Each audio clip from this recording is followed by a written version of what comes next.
মাথায় ছিল সবুজ মামা, তিনি মোদের প্রিয়তম শামসুল উলামা, শামসুল উলামা।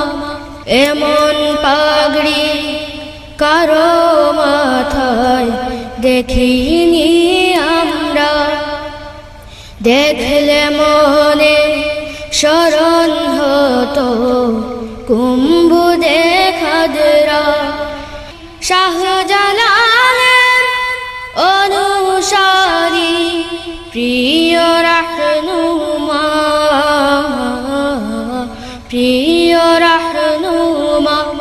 তিনি ছিলেন ন্যায়ের পথে আপোষহীন এক বীর, রক্ত দিয়ে প্রচার করেন আদর্শ নবী।